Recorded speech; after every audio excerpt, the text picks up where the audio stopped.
आप देख रहे हैं आवाज समाचार और बाजार के 7 दिनों की तेजी पर ब्रेक लग गया। मार्च एक्सपायरी से पहले बाजार में दबाव रहा। 7 दिनों की तेजी के बाद सेंसेक्स निफ्टी गिरावट पर बंद हुए।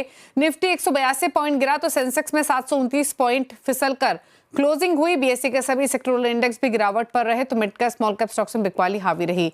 डिटेल्स लेते हैं कंचन नौटियाल से। कंचन, बताइए क्या एक्शन रहा आज के सेशन में, किन सेक्टर्स में तेजी या गिरावट देखने को मिली?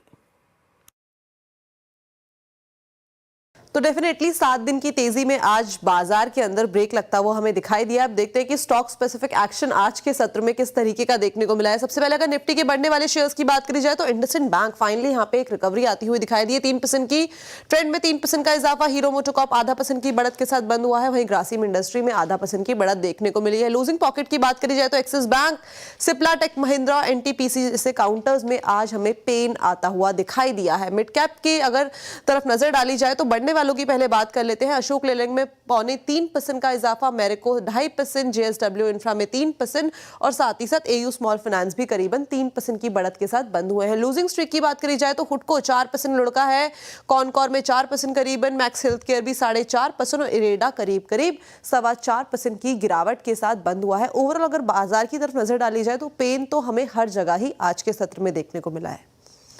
शुक्रिया कंचन आपका डिटेल्स बताने के लिए। और सिट्रस एडवाइजर्स के फाउंडर संजय सिन्हा ने मार्केट आउटलुक पर बात की। इस दौरान उन्होंने कहा कि आईटी को डिफेंसिव सेक्टर के तौर पर देखना चाहिए। तो आईटी सेक्टर के वैल्यूएशन पर ज्यादा कंसर्न नहीं है, ज्यादा कंसर्न है उनके ग्रोथ पे। तो मैं समझता हूं कि आज आपके पोर्टफोलियो में आप आईटी को बाहर नहीं कर पाएंगे, उसको डिफेंसिव के तौर पर देखें, क्योंकि यहाँ से डाउनसाइड की संभावना आईटी में कम है। इकोनॉमिक रिवाइवल होने की आसार दिख रहे हैं बाय वेरियस पैरामीटर्स। सो मुझे लगता है कि नेट इंटरेस्ट इनकम जो है वो बैंकिंग सेक्टर का अच्छा रहेगा। एंड ये सेक्टर भले अपने नेट इंटरेस्ट मार्जिन पर प्रेशर देखेगा, बट नेट इंटरेस्ट इनकम जो है वो तभी स्ट्रांग रहेगी and it will be probably one of the out performing sectors of the market with a 12-month horizon। HL के शेयर में आज 4% की तेजी देखने को मिली। दरअसल तेजस फाइटर जेट को बड़ी संजीवनी मिली है। जी ने तेजस के इंजन की डिलीवरी शुरू कर दी है। क्या है और डिटेल्स यतिन मोहता से समझते हैं। यतिन, बताइए एचएल को आज तेजी के पंख क्यों लगे हैं और जी एरोस्पेस से इंजन की डिलीवरी एचएल के लिए कितना इंपॉर्टेंट है? जो प्रेस रिलीज जी एरोस्पेस ने पब्लिक डोमेन में रखी है और एएनआई के हवाले से जो खबर आ रही है उसमें ये है कि जो 1-2 साल का डिले हो गया था F404 इंजन्स का, वो फाइनली सप्लाई शुरू हो गई है। पहला इंजन हिंदुस्तान एरोनॉटिक्स को जी ने डिलीवर कर दिया है। ऑब्वियसली जो अभी का करार हुआ है वो 99 इंजन्स के लिए हुआ है और ये F404 इंजन्स के लिए है जिसकी सप्लाई फिर से बहाल कर दी गई है। ऑब्वियसली ये 1-1.5 साल की मुशक्क़त और गवर्नमेंट टू गवर्नमेंट जो नेगोशिएशंस थे उसका हिस्सा था और कहीं ना कहीं ये बॉटलनेक्स था प्रोडक्शन का, जिसको हल करके अब जी ने डिलीवरी शुरू कर दी है। ऑब्वियसली अगर हम बात करें F414 इंजन की तो यहाँ टेक्नोलॉजी ट्रांसफ़र को लेके अभी भी असमंजस बना हुआ है, लेकिन F404 इंजन की बात करें ये अहम क्यों है? क्योंकि अगर हम MK1A जो तेजस एयरक्राफ्ट का ट्रेनर वर्जन है और जो बेसिक वर्जन है, इसके लिए ये इंजन सप्लाई शुरू होगी। और अगर हम बात करें तो LCA MK1A का टोटल ऑर्डर बुक का कंट्रीब्यूशन लगभग 49% है। इसका मतलब ये है कि FY24 के अंत की जो ऑर्डर बुक थी उसका 50% हिस्सा ये पर्टिकुलर वेरिएंट था जहां F404 इंजन लगेंगे।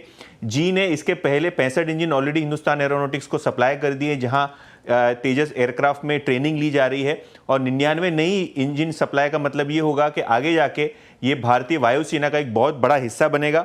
ऑब्वियसली अगर हम सप्लाई चेन की बात करें तो 1.5 साल के डिले के बाद देरी से सही लेकिन कहीं ना कहीं दुरुस्ती से ये सप्लाई फिर से शुरू हो गई है और FY24 की जो ऑर्डर बुक है हिंदुस्तान एरोनॉटिक्स की वो FY24 के रेवेन्यू से लगभग 3 गुना से ज़्यादा बड़ी है।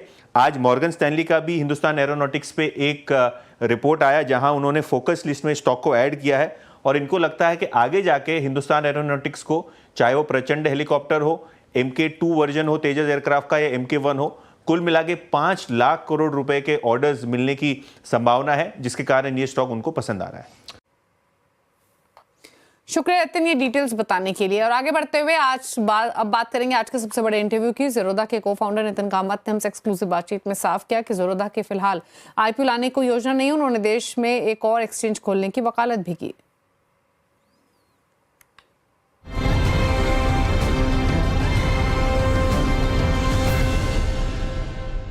नितिन, एक चीज़ आपने हमेशा मेंटेन की है कि आपसे और निखिल से मेरी जब बात हुई है कि there is no plan of listing. Obviously you don't need to list, you don't need money, you are generating cash every year. लेकिन एक सिर्फ बहुत लोगों का ये मानना है कि considering Zerodha is the benchmark of successful bootstrapped unicorns, आगे जाकर आप कभी सोचेंगे लिस्टिंग के बारे में? Would you ever plan an IPO? Yeah, I mean, the thing is, if you don't require the money, why list? So that's the question. And we are already highly regulated, so we don't want to be subjected to even more. And the thing is, what I was saying earlier was, जो philosophy, with which we run the business, it's very hard to do it as a listed company. Where listed company, you have to have 3-month targets, 6-month targets, and then if you don't meet it, then you have to face correction. So we don't. I mean, typically the business today work at 5 years, 10 years as a target for any kind of metric, and no one in the business, for example, has any revenue target. I don't know if we can stick to all this stance, if we were a listed company. But if say regulators were to come and say you need to be listed, and then we'll definitely IPO as such, but otherwise no plans as of now. Nitin, एक पिछले 6 महीने में जो एक और debate रही है वो है वीकली एक्सपायरीज को लेकर, एक्सचेंजेस के बीच में competition. Where do you stand? Because आपके प्लेटफॉर्म पे BSE के ऑप्शंस भी में भी काफ़ी लिक्विडिटी है, NSE के ऑप्शंस में भी. Where do you stand on this whole thing? और आपने MSCI में भी पैसा डाला है, क्या एक और एक्सचेंज को भी रिवाइव होने की तैयारी हो रही है यहाँ पर? You have put money, grow has put money in MSCI. What's that about?